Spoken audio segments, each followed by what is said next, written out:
Ndabasuje nimugira amahoro nizeye ko muguwe neza. Ah, kumva ijambo rya perezida biryana mu matwi pe pe pe pe pe. Ariko tugomba kuryumva ko ni perezida w'igihugu cyacu, ni perezida tugomba gutega amatwi, kandi kuko tuzi ingufu afite, tukaba tuzi ibyo ashobora gukora muri kiriya gihugu, byinshi twifuza ko bihinduka, niwe wenyine ushobora kubihindura. Nubwo byamugiraho ingaruka, ako niwe yabishatse ushobora kubihindura. Nkunda kubaza abantu nti ese hari ikintu kimwe wambwira perezida yashaka muri kiriya gihugu ntigikunde? Nta na kimwe barambwira, kereka nyine ikidashoboka nko kuvuga ngo u Rwanda rwimura rushyire kuri Mediterane, cyangwa buri munyarwanda wese ahinduke umukire. Nubwo nzi ko bishobora kumubangamira ariko ikintu cyose Kagame ashaka gushaka cyashoboka mu Rwanda, kubera ko igihugu agifite under his control, kandi nta tegeko na rimwe rimurenze cyangwa rishobora gushyirwa mu bikorwa niyo ryaba ryanditse atarishaka. Niyo mpamvu rero kumwumva ari itegeko, nubwo biryana mu matwi bimeze nko kureba muri sudire, ariko tugomba kubyumva, noneho tukabona aho duhera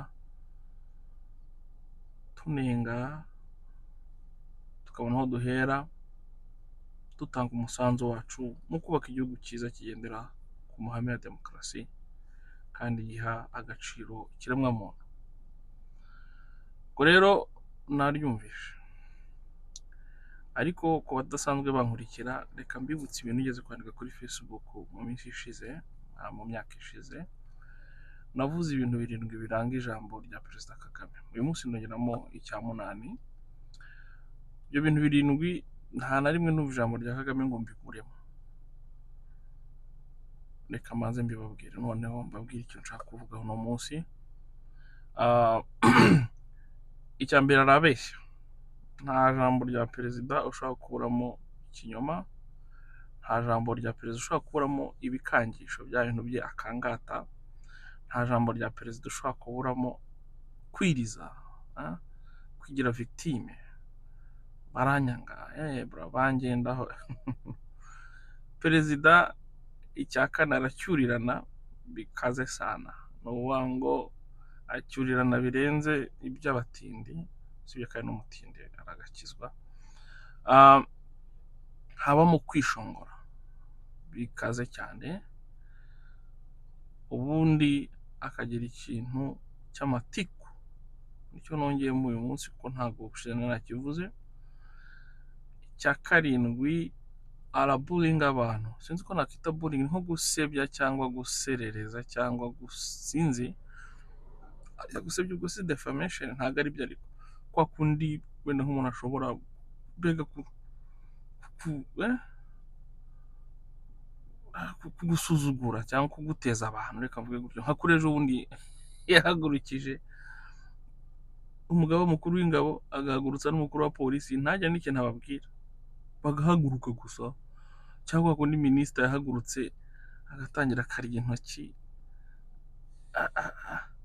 agasubiza ibibazo bitamureba. Umuntu w'umudogiteri, umuntu w'umujenzi, wa mugani, umuntu w'umujene, umuntu ubaye minisitiri ejo bundi, ibibazo bari kumaze bimaze imyaka 5 bibaye, wariyo urataha ukareba umugore wawe mu maso cyangwa abana simbizi n'ubundi. Ariko ziriya nama zagakwiye kuba ni nk'iz'abahecara, ni inama zikwiye kuba zibera awikuro, inama y'abayobozi cyangwa inama nka ziriya ntabwo byagakwiye kuza ku karubanda kuriya. Uzarebe n'ibindi bihugu biteye imbere, ntushobora kuzabona Putine, Trump cyangwa ba Obama igihe bari ba perezida, cyangwa ba Macron n'abandi bihugu tuzi biteye imbere. Mwaje mu ngo bateye imbere h'ibikinda biyambi, hari impamvu tuvuga ko bateye imbere. N'Abashinwa meme, ntabwo inama nk'iriya yo kuza kubwira minisita no kuza kumusebya imbere y'abantu, no kuzana umusirikare agahagarara gusa, hagarara boshya akabwa uri guhagurutsa uko ushatse, agahaguruka. Kwa mugani dani icyo gisirikare washakaga cyubaha, kitabaje mbwira uti simbuka, ati nsimbuke bireshya bite, icara timbabari ikintu nk'iki. So akantu ko gusebya cyakwambye nk'umugabo cyangwa ukabona nyine yagiye nko mu mazina y'abantu ngo ariko ngariya baguhora iki sha, cyangwa ejo bundi bari gusereza umuntu witwa Ntete, bigaruka ku kintu ugiye kuvuga mu kanya, we yarangije atubwira ko ateta ngo bamubwiye ngo asitare, ngo asitaye nako ngo haba hari abari hafi bamufate ngo bakamutetesha. Ariko ejo bundi mu ijambo ry'icyumweru gishize yaratubwiye ngo muri u Rwanda uteta iki, ako da maze katurenze tutari ku rwego rumwe maye. Icyo kintu cyo gusebya cyangwa kwambika umuntu ariko biransetsa cyangwa bikambabaza kumva umuntu ukunda Kagame umukorera akubita inshyi uko ashatse, agahitamo no kuza kumusebya imbere ya televiziyo, ku buryo n'abantu basanzwe baziranye, abantu mukorana bakubona wawo iki abira ni ibiki. Anyway, nkiri kuri liste. Ikindi ijambo rya perezida ribamo kwinyuraguramo, sinibuka naho naringeze ariko numva hasigaye kimwe, kwinyuraguramo nk'ibyo maze kuvuga, ariko muri iriya jambo ubwaryoho harimo ibintu byo kwinyuraguramo byinshi, nibyo uyu munsi ndi buvugeho, ariko usanga avuga nk'ikintu akikontradwiza nyuma mu ijambo rimwe cyangwa mu cyumweru kimwe, nkabira nayo ntanze urugero bya Ntete. Ukibaza bivuze iki. Icya nyuma rero habamo amatiku, akaba ari cyo kintu ntari naravuze muri post yanjye kuri Facebook. Aratikura, hari umugabo bakoranyije undi niwe wavuze akajambo aravuga ngo icyakwereka urugo rwa Kagame we na Jeannette iyo batashye nimugoroba. Yavugaga agendeye ku byazi, ndakeka mwese mwarabyumvishe ko yavuze ku Karubanda, ntabwo ari njye bibwiye, ntabwo yabinyongoreye ngo Ange asigaye atahana telefone ayifashe atya, ngo yari atararongorwa ariko ayitahana ayifashe atya, akajya ku meza bakaba baricaye, bakajya ku matwita abantu baga bakoze ngo reba runaka ibyo ari kuvuga, ngo reba runaka, akajya muri ubwo butiku Jeannette ashyiramo umuriro, Kagame yongeramo, itongo ajya kubona umuntu baramusezereye cyangwa baramuhamagaye kwitaba, agataha atabasha kwicara kubera ibinyafu ku kabuno, ashaka gukora Kagame. Muranakomeye, njyewe sinzi ko wankubita kabiri da, ntabwo byavamo.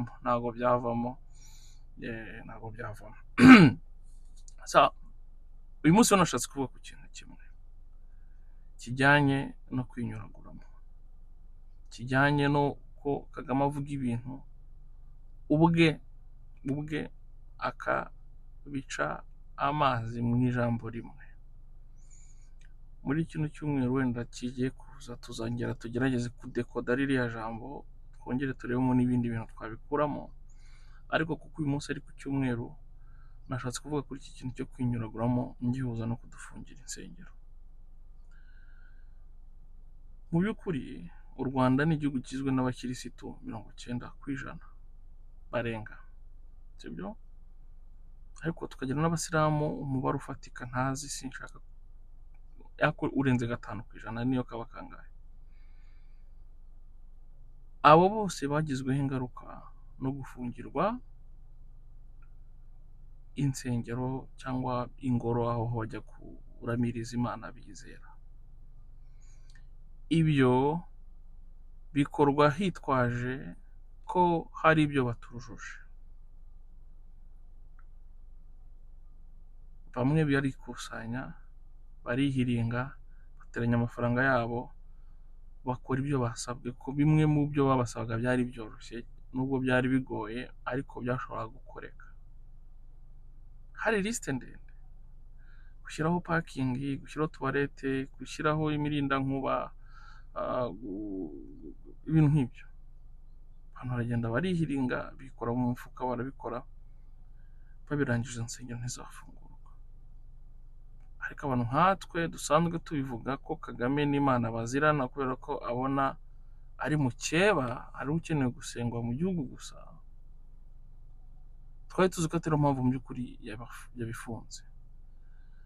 Hari ikiganiro na Karegeya yabikozeho, cya gifobagana kindi ari ijisho, sinzi niba bamwita igifobagana, ariko ni umuntu uzi ibintu byinshi ariko ahitamo ibyo avuga, ari very selective.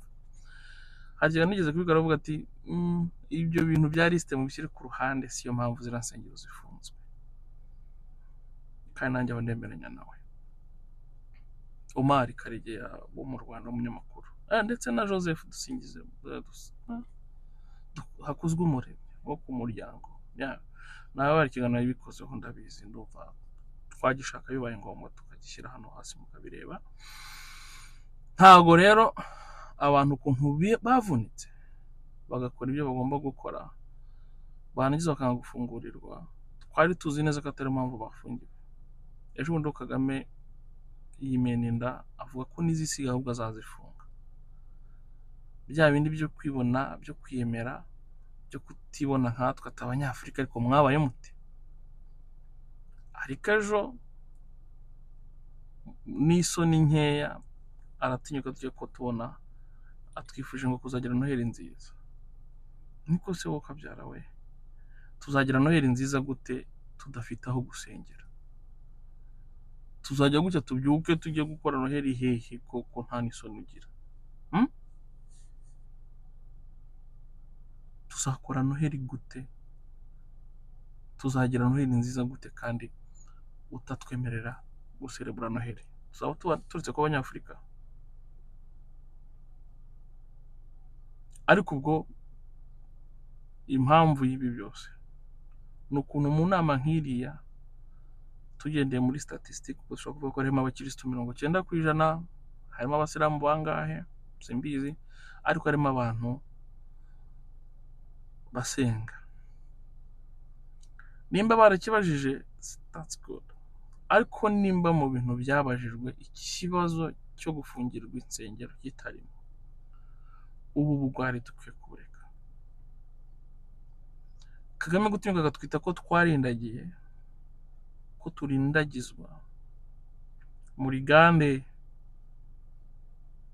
akicara muri iriya nama nk'umusenateri kandi nk'umukadiri mukuru wa FPR, vuze M23 wa FPR. Bigenda bite kugira ngo inama irangire utavuze ikintu kibangamiye abavandimwe baba abakristo? Nongere mbisubiremo, ntago dusenga kubera ko ari abakoloni batuma tujya gusenga. Dusenga kuko twizera Imana. Mu burindagizi bwacu twarindagiriye muri Kristo. Harimo abandi barindagiriye muri Islam. Ubyita uko ushaka, ariko nuko twarindagiye, nuko dushaka kubaho. Mu ijambo ry'ejo hashize, perezida yaratinyutse aravuga ngo nta muntu akwiye gupfukamira amusaba uburenganzira bwe. Ariko muri iryo jambo bwaryo harimo ahandi uhonyanga uburenganzira bw'abandi bantu, cyangwa bakina ku mubyimba nkaho nta burenganzira bo bagira. Kubera iki twebwe tugomba kugufatanya, kukubebeza? Gusenga bigutoneka hehe? Iyo abantu bagiye gusenga ubabara he? Iyo umuntu yicaye agapfukama agasenga bikubabaza heki?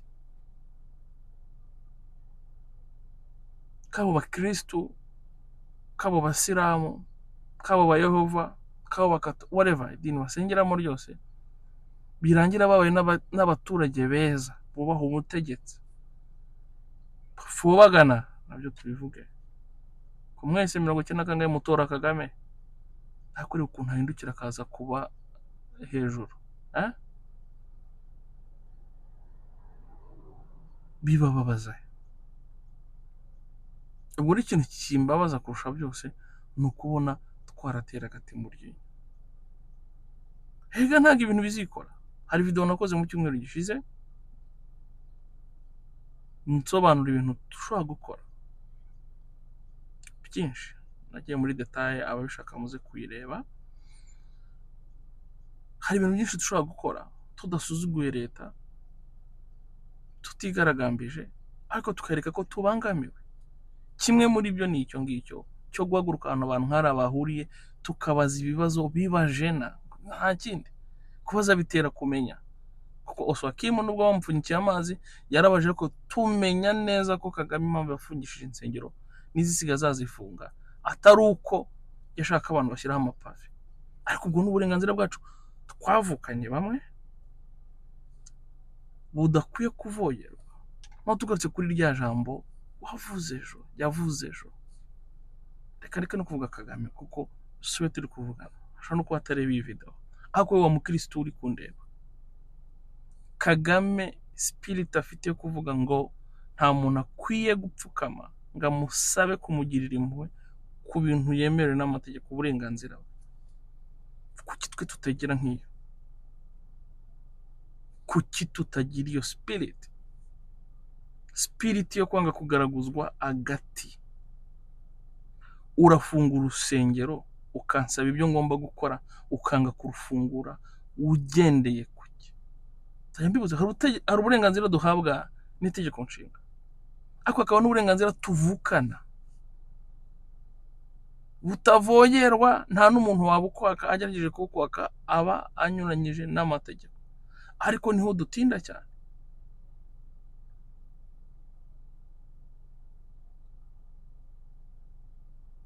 Kagame ati,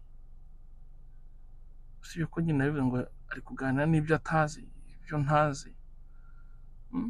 Akaratukanura mugabo base reka bashyigikire Gasuku, niwe wise abantu ibifobagane, niwe wise abantu ibigarasha, niwe wise abantu amazirantoki, niwe wise abantu abapumbafu ejo. none n'abicara mu nama baravuga ngo ngabo buri izina byo nibyo batazi, nibyo ntazi.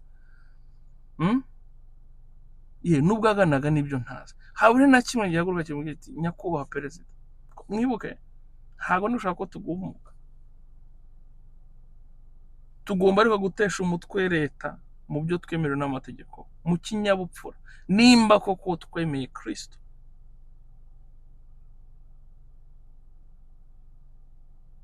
Tumwemera by'ukuri, igihugu cyacu kiragana he nimba abantu batakyemerewe gusenga?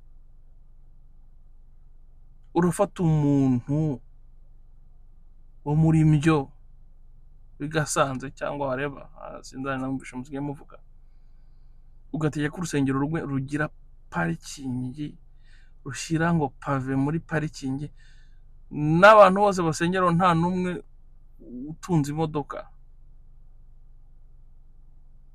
Urumva atari amananiza? Nimba abaturage b'iwacu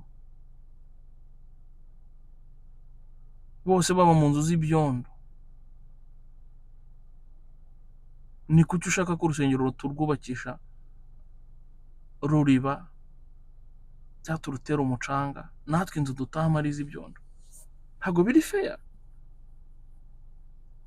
Hano wangiza wagera ku kagari ugasanga asakaje ibirere, ariko njye ntushaka ko nsakaza ibirere ku rusengero rwanjye. Wagera ku murenge ugasanga nta toilette zihari zihagije, ariko urashaka ko urusengero rugira ayo mananiza. None kandi ikibazo murashyira ku bantu bakabikosora, n'abikosoye ntimafungure. Ngaruke kuri mwebwe bakristo cyangwa namwe abasilamu ufungiwe imisigiti, nitwe bireba, nitwe tugomba guhaguruka tukibutsa leta ko ibindi kudukora bibangana. Gusenga byonyine ntabwo bishobora kubihindura, ntabwo bishobora kubihindura. Iyo video nakoze nababwiye, natanzemo ingero nyinshi z'ibintu Yesu yagiye akora, ibitangaza agiye akora, ariko agasaba ko umuntu agira ikintu akora. No mu kinyarwanda cyacu uravuga ngo Imana ifasha wifashisha. Yesu twizera ibitangaza byose yakoze, yagiye asaba ko umuntu agiramo uruhare wagiye kugikorera.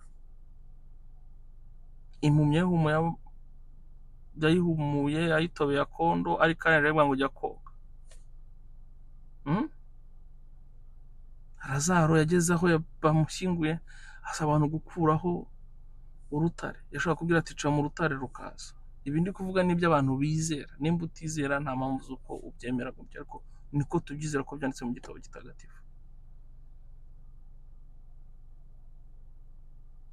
umugore wavaga byamusabye kuva iwe araza, ahageze yumva ko afite inenge atari bubone appointment, aravuga ati reka mukore ku mwenda gusa, akora ibyo. None nawe urahura na perezida uri umukirisitu ugataha nta jambo uvuze rimusaba gufungura insengero mu cyubahiro umugomba, kuko wowe uramwemera, njyewe kuko ntamwemera mfite indi tono nakoresha, ariko wowe kumwemera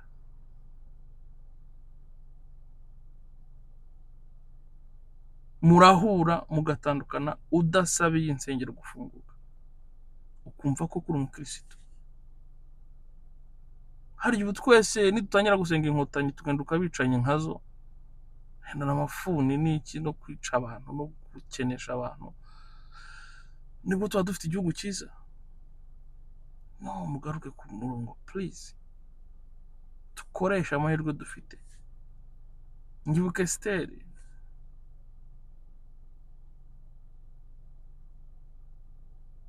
Imana yamubwiye ati hari impamvu uri aho, ni ukujya ugira umumaro mu gihe nk'iki.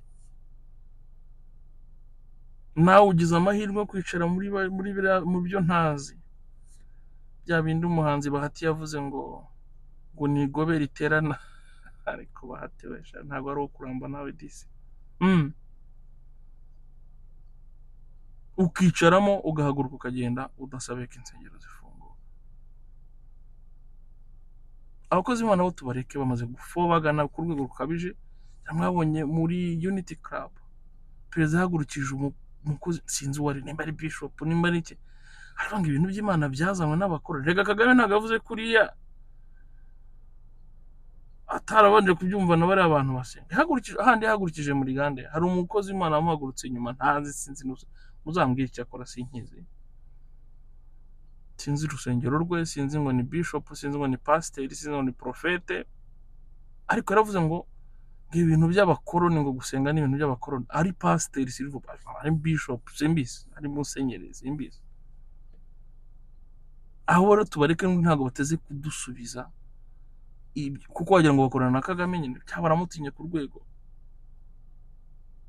Muze kureba video yindi nakoze iri hano hasi, video ndagaragaje neza icyo dushobora gukora nk'abakristo tutigumuye. Ariko tugaruke rero kuri ibi. Kagame aratubwira ati ni uburenganzira bwacu, nta muntu nkeneye gusaba uburenganzira bwanjye, nanjye kandi nkavuga ni icyo ndakigushyigikiye. Ariko muri kuba kwinyuraguramo kwe,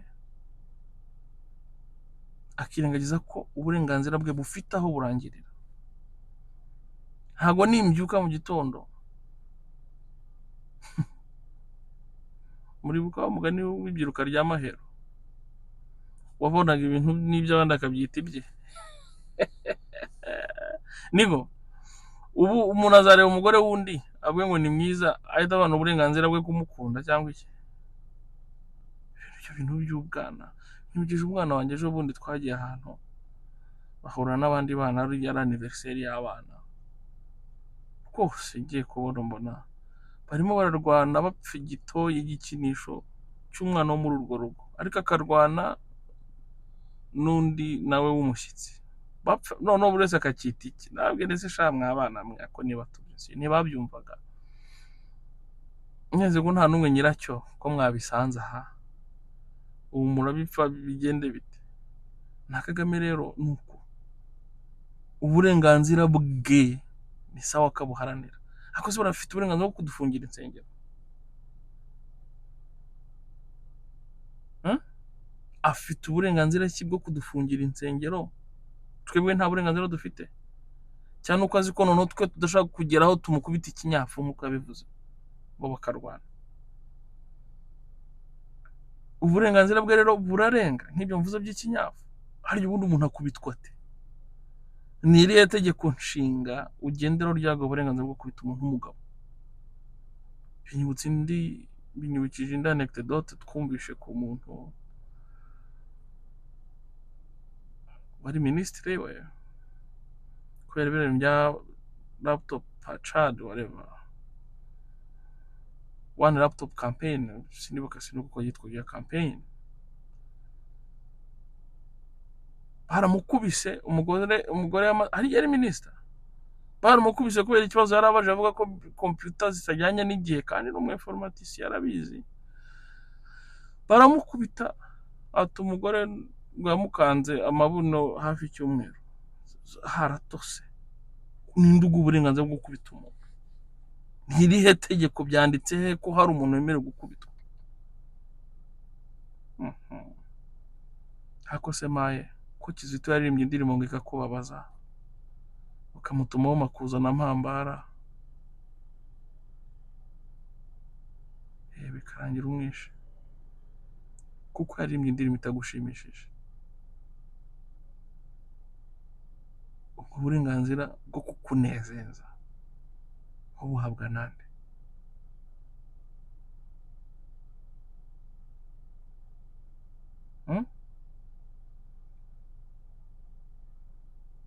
tukuzi mu kirere, wibera mu kirere nk'inyoni, nta gihugu na kimwe udasura, ariko watangiye gufuhira ba minisitiri bawe. Ariko impamvu nawe twayimenye da, ngo nuko batakwitaba. Ariko nabo bazi ubwenge, iyo bavuye mu Rwanda burya bafunga telefone, kubera ko ntibaba bashaka kumenya ko twahuye twaganiriye. Nawe uba uhangayitse kuko utari kubona kuri telefone, kuko iyo wabuze nuko utari kubona uko ubaneka, ntumenye uwo bahuye.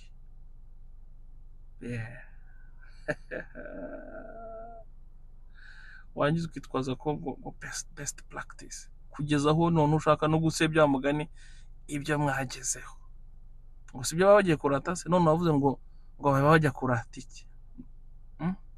Ako winyuramo sijya kumenyera. Ejo watangiye ijambo uvuga ngo twumvane, ngo mureke twumvane, ngo mbega tutege amatwi. Ugeze hepfo bakugira inama y'ukuntu ngo hagomba kugaragara ibya kadashipu, urahindukira uti reka ibyo ni ibiki bamubwira, kadashipu ni ibiki? Maze ubwo mwumvanye bakugiriye inama. Byanyukije ya nama yahimbara, ukajya avuga ati nyakubahwa perezida tubwira uko tukugira inama kandi ngari abajyanama bawe.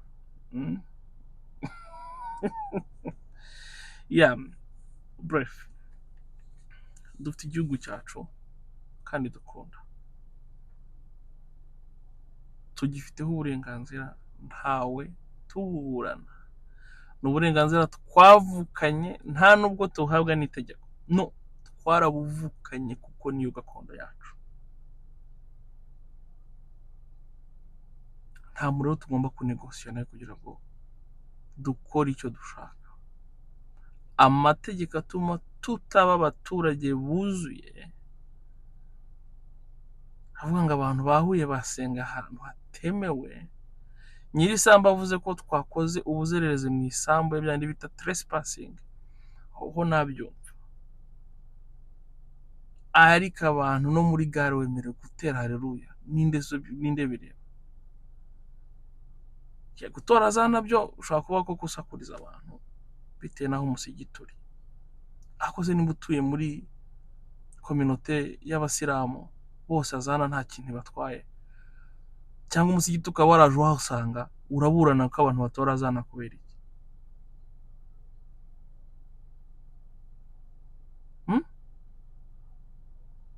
Insengero ryo kuziteza imirinda nkuba mu Rwanda, ni abantu bangahe bakubiswe n'inkuba?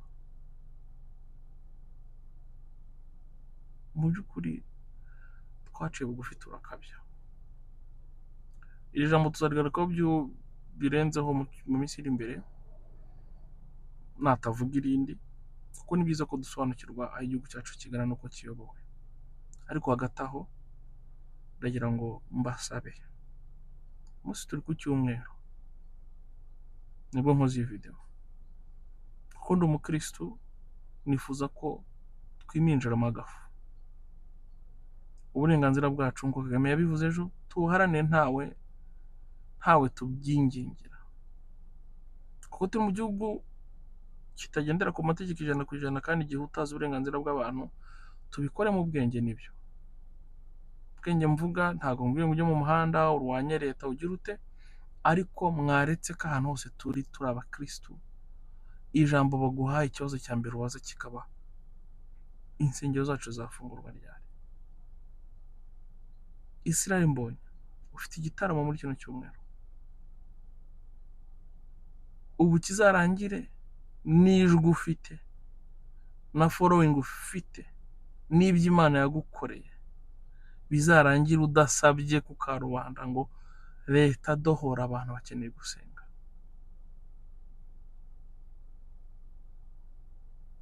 Muri Gande mwarimu wanjye pasiteri akaba na depite, hayo mvuga izina rye ra Benoit, uri umuntu integre ndakuzi. Next sitting please mukore motion, muzane kuri floor ikintu cyo kugana bafungura insengero.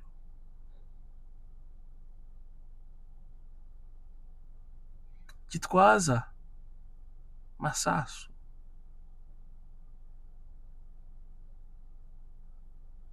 Minyoni, ibyabaye kuri Kabanda mwebwe mwibwira ko bitababaho, byababaho.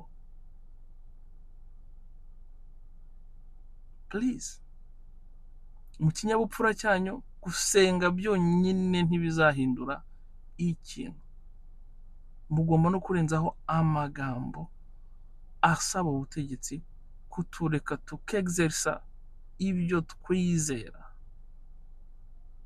Ntago dukwiye kubangamirwa. Baturage mwese aho muri bakristo, ayo mu nama mujyamo mu muganda hehe, icyo kibi ikintu cya mbere mubisabe, ntago bizikora, ntago ari kimeza, ntago byimeza. Si two twamenye ko uwazifunze afite n'umugambi wo gufunga izindi, azabuzwa n'ikintu tudahaguruka ngo tumwereke ko bitubangamiye.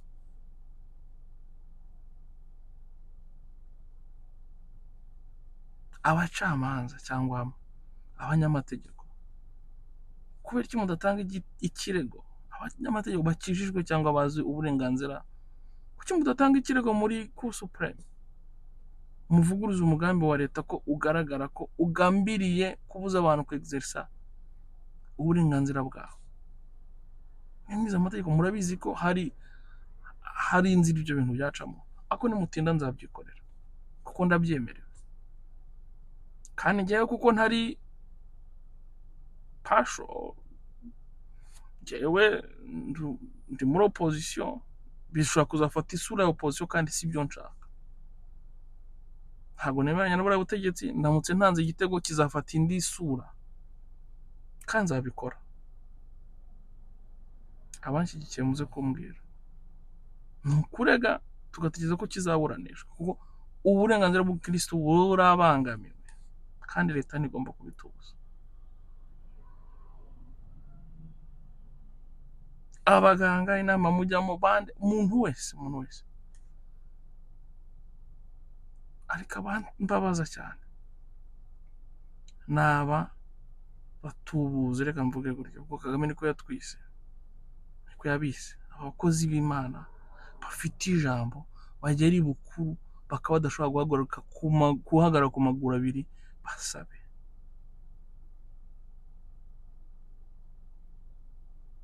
Abakristo namwe aho muri mu rusengero rwanyu cyangwa mu mudugudu wanyu, aho muri mushobora kwandika itangazo cyangwa mushobora kwandika ibaruwa ifunguye mukayandikira perezida, kuko mwe muramwemera kandi muramukunda, mwaramutoye. Twamwe tutinya kuba perezida, dukeneye gusenga again, mutuduhorere. Izo baruwa zibaye 100-200 zitwaye iki? Ibintu byanyu byo gutinya gupfa kandi mupfiriye ukuri kandi muzi neza ko nta kurama kudapfa. Nkeka ko nimba uri umukirisitu bakwishe gusa kuko wasabye ko urusengero rufungura, bishimishije wowe n'Imana wizera kuruta uko uzapfa uzize diyabete cyangwa uzapfa uzize sida cyangwa uzapfa uzize ibindi bintu bitandukanye. Nabyo birica. kandi inzira imwe rukumbi yo gusohoka muri ubu buzima nuko tuzaba ibyo bintu byanyu byo kwikunda, kandi ibindi kubabwira nta cyaha bigize, nta risike yindi ikomeye bibashyiramo. Andika ibaruwa wemye uyisinyeho uvuga uti ngewe nibinemera, nemera ko ngomba gusa, nubizira uzize kwizera kwawe, let it be. Bitwaye iki bakuje ko wasenze cyangwa wasabiye abandi bantu ko basenga? Nta muntu wishe. Naho nshoreje, mubitekerezeho.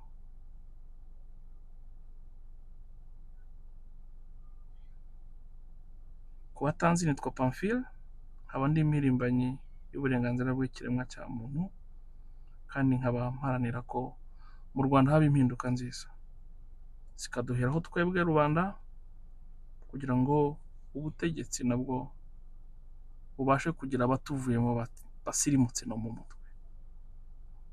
Nubwo Kagame tumutunga intoki kenshi, ariko natwe dufite uruhare mu byo adukorera.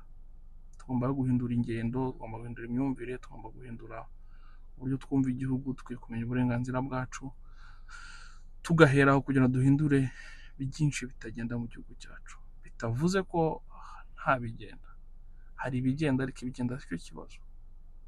Ibizaturimbura n'ibitagenda nibyo dukwiye gushyiraho umutima, tugaharanira ko bihinduka, kandi nawe wabigiramo uruhare. Uwo ni wo musanzu niyemeje gutanga. Nawe ushobora kugira undi utahanga ku giti cyawe. Ubwo tuzakomeza kuganira, mbibutsa ko nifuza ko bwongera imibare hano, akabuto mukanda murakazi, kugira ngo ubutumwa bugere ku bantu benshi. Nyuma y'ibyo nifuza ko ndetse ku 10,000 tuzatangira gutumira abantu. Hari abantu b'aba expert mu bintu bitandukanye tuzazana, tukaganira, tukungurana ibitekerezo. Mukomere, murakagira u Rwanda mwigengaho, murakagira Imana, muragatunga mutunganirwe. Cheers.